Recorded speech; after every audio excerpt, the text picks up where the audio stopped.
Every day, something dramatic happens in the Caribbean that affects our lives. We'll give you the details. We'll give you the facts on Caribbean Perspective with Eddie Frederick. Here's Eddie Frederick. Welcome to Caribbean Perspective. So glad you can join us. The story that takes the lead in today's edition for Tuesday, 12th November 2024, and brought to you in association with our friends at Antillean Group. Haitian Prime Minister replaced, making more turmoil in the democratic transition process. Details after this important message. Believe in our strength, we'll stand by you.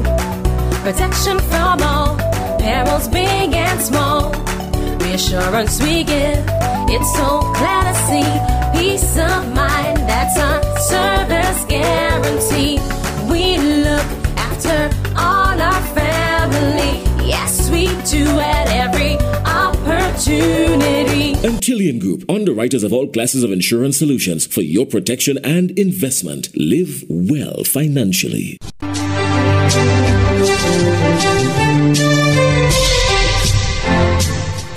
Welcome back. Haiti's Transitional Council, aimed at restoring democratic order, has dismissed Interim Prime Minister Gary Corneille in a move that underscores the country's worsening political instability. According to a decree, the council plans to replace Corneille with a businessman, Alex Dida Felice Arm, a controversial decision that reflects ongoing divisions within the council itself. Formed in April to address Haiti's escalating gang violence and governance issues, the 9-member council appointed Corneille in May. However, tensions grew over cabinet changes and the removal of council members tied to corruption. Recently, 3 council members were accused of soliciting $750,000 in bribes, further damaging the council's credibility and fueling public distrust. Questions remain about the council's authority to oust the prime minister, as Haiti's constitution typically reserves the power for parliament, which currently doesn't exist due to a constitutional crisis. In other news, more airlift has been added to Barbados from the United States, increasing the number of visitors to the Bajan shores. The weekly non-stop flights between the island and Philadelphia started on Sunday, and 2 Barbadian piloted the inaugural flight from Philadelphia, creating history. Rachel Agard of CBC News has that story. This new weekly non-stop service comes on the heels of the recently concluded World Travel Market. According to Minister of Tourism and International Transport, Ian Goodin-Edghill, its introduction opens a route to visitors from North America, the United Kingdom, and continental Europe ahead of 2025. This gateway will not only facilitate greater connectivity to our island from one of the most populous cities in the United States, but also provides vital access to Barbados from one of the biggest hubs of transatlantic travel. Meanwhile, Captain Dylan Jackson says, looking back at the milestones, his career began about 2 decades ago at the Barbados Light Airplane Club. I left Barbados in 2014 with a dream, and then I came in today and made it a reality, actually piloting the Boeing 737 aircraft. It's always nice when the company entrusts me with $150 million of aircraft, and to be able to bring it back home, especially for the inaugural flight. When I heard the inaugural flight, I made sure to call many colleagues. Crystal, her and I made at least 100 calls to make sure we could make this happen. So it's just a career, I want to say, definitely a career highlight for me. And for First Officer Akil Aline, it's no different. My parents took me to the Light Airplane Club when I was younger, and I would watch airplanes take off and land all day. I would do it every day if I could, but I was so fascinated. And I told my mom every year that I will be a pilot for American Airlines. This is truly a dream come true. Minister Goodin-Edghill says it's hoped that the new weekly service will help Barbados surpass the 633,540 visitors recorded for 2023. Rachel Agard, CBC News. Antiguan Member of Parliament Asot Michael was recently found murdered in his home in Dry Hill, with authorities now considering the case a high-profile homicide. The investigation has rapidly progressed, with Alexta Francis, a 27-year-old resident of Golden Grove, formally charged after reportedly confessing to the killing. This development has shocked Antigua, where Michael was known as a prominent politician who served multiple roles, including as a former Minister of Tourism and later as an independent MP after leaving the Antigua and Barbuda Labour Party. Investigators believe Francis acted alone, though they have been questioning multiple individuals to gather additional context.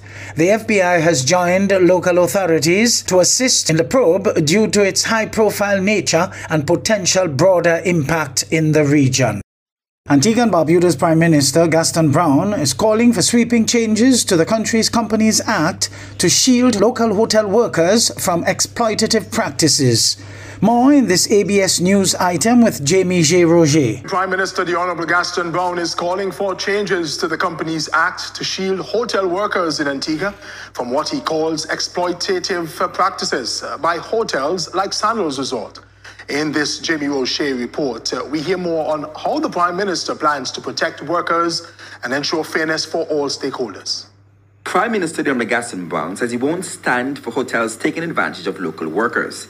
He's recommending that the Companies Act be amended to force businesses like Sandals Resort to pay severance even if they go bankrupt. The Prime Minister says Sandals hires workers to a separate company that doesn't own assets, making it risky for workers.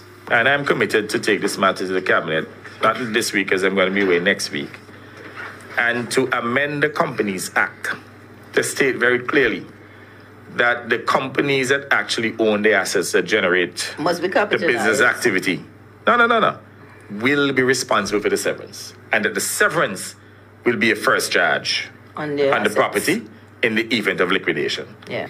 The Prime Minister says this isn't just about Sandals, but all hotels using what he calls layered companies to avoid paying full taxes and severance. In the meantime, he's calling out Sandals' no-tipping policy, which he describes as plantation-like behavior. You know what they've done? They will set up people to stay at the hotel or go and eat at the hotel. Alarming, the person will go and tip you 50 US or 100 US. And if you don't put it in the Sandals Foundation, they fire you. You're telling me that in this 21st century, that we can allow Sandals or any other hotel property to treat our people like that, including our CARICOM nationals? Really?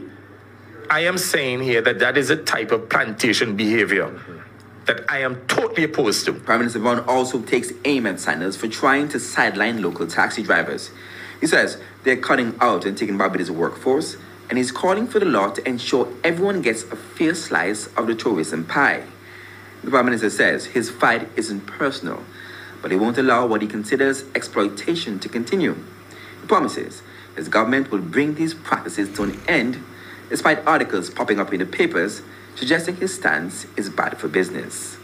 And they're saying that, the Prime Minister is chasing investments, and what if Sandals lock down the hotel? Well, if Sandals decide to spite us and lock down the hotel, we go to Parliament, we compulsory acquire it, and we sell it to somebody else so that it can be reopened. Jamie J. Rocher, ABS News.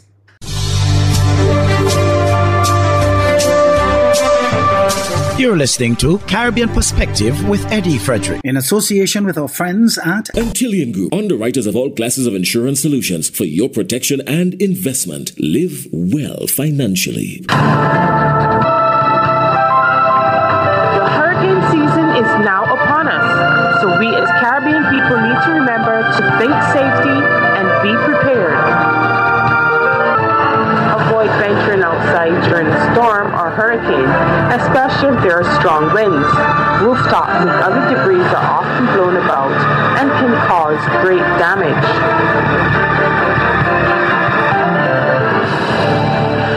Tobago police have seized more than $400,000 worth of illegal firearms and ammunition this year. With the island's murder toll at 25, the Tobago Police Division says it is working even harder to get guns off the streets. CNC3's Elizabeth Gonzalez reports. AK-47 rifles, pistols and shotguns are among the 21 illegal firearms seized so far by police in Tobago. And with approximately $400,000 in ammo and firearms seized this year, Tobago police say each weapon off the street means lives potentially saved. 90% of the 25 murders this year on the island is gun-related. Police say the only way to stop the bloodshed is to stop the flow of illegal guns. So the Tobago Police remains resolute in our commitment to removing illegal firearms off the streets of Tobago. And as such, we are continuously seeking the assistance of the public in this regard. Meanwhile, Tobago Business Chamber Chairman Martin George says while the seizure is commendable, the street worth shows a frightening, growing financial investment in illegal firearms. Because you are talking about some of them being high-powered rifles and assault rifles. So it really shows that the crisis of crime and criminality stemming from illegal guns and possibly illegal drugs in Tobago is at unprecedented proportions. As a director of Crime Stoppers, George said he will play his part by announcing a move to revitalize and reform the program in Tobago from month end. He called on all stakeholders to attend the consultations. Elizabeth Gonzalez, CNC3 News. Trinidad and Tobago's Minister of Finance, Colm Imbert, is defending government's actions and decisions regarding its foreign exchange policy. More in this TTT News item. In a statement on Sunday afternoon, Minister of Finance Colm Imbert countered recent media commentary regarding the availability and distribution of foreign exchange and recommendations for the TT dollar to be floated against the US dollar. Minister Imbert noted that the IMF's call for greater exchange rate flexibility is not new, having been made as far back as 2012. He acknowledged that past governments, including the United National Congress, did not heed these recommendations. He said the current PNM government has maintained a fixed exchange rate since 2015 to control inflation and prevent adverse impacts on the vulnerable population, arguing that devaluation would significantly increase the cost of living without providing additional US dollars. The finance minister also responded to calls for greater government involvement in forex distribution, reiterating that he will conduct consultations with various interest groups to determine the best way forward. As to the forex windows established at Exim Bank for essential imports, Minister Imbert noted they were created by the current government as part of its efforts to target forex distribution effectively. He described the claim that the government was pressured into resuming these windows as a false narrative, stating that government signaled months ago to clients of the Exim Bank that it was reviewing the list of essential imports and the quantum of foreign exchange made available through that particular forex window. Stacey Ann Providence for TTT News. The Bahamas' Chief Justice is expressing optimism in the revolutionary changes that are coming to the court. This ZNS News story tells us more. According to Chief Justice Sir Ian Winder, tackling the escalating crime wave in the country requires a multifaceted approach, which the courts play a vital role. The amount of retaliatory crimes happening, especially with individuals currently on bail, points to the need, the Chief Justice contends, for cases to move more swiftly through the courts. The Chief Justice disclosed his optimism to our news team on Thursday about the changes currently unfolding in the way court proceedings take place. One of them is the Supreme Court Act amendment providing active criminal case management, which has spurred the passage of criminal case management rules likely to come into effect on December 1st. Those rules will give the judge complete control of the case, will require defense statements, so everyone will know what the issues are with the case. It'll provide for quicker settlements because all the issues are out on the table. Gone will be the days when you only know what the defense is after the case is closed and the defendant starts his case. The Chief Justice also pointed out that reforms to the bail system will also have a significant impact on the reduction of crime. The law that provides for a defendant to choose a non-jury trial, I think that will have considerable impact on the way criminal cases are processed. So I'm extremely optimistic that in the days and months and years ahead, we'll see considerable changes. Chief Justice Winder alluded to recent statements made by Prime Minister the Honorable Philip Davis that we all need to work together to find appropriate solutions to the crime problem.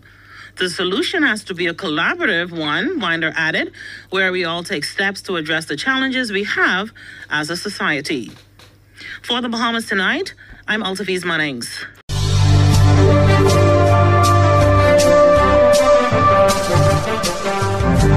I am Eddie Frederick. This has been Caribbean Perspective, a whole new approach to highlighting developments in the Caribbean. In the meantime, please follow us on Facebook and subscribe to our YouTube channel for daily regional news and more, in association with our friends at Antillian Group. Believe in our strength, we'll stand by you. Protection from all perils, big and small. Reassurance we give, it's so clear to see. Peace of mind, that's our service guarantee. We look after all our family. Yes, we do at every opportunity. Antillian Group, underwriters of all classes of insurance solutions for your protection and investment. Live well financially.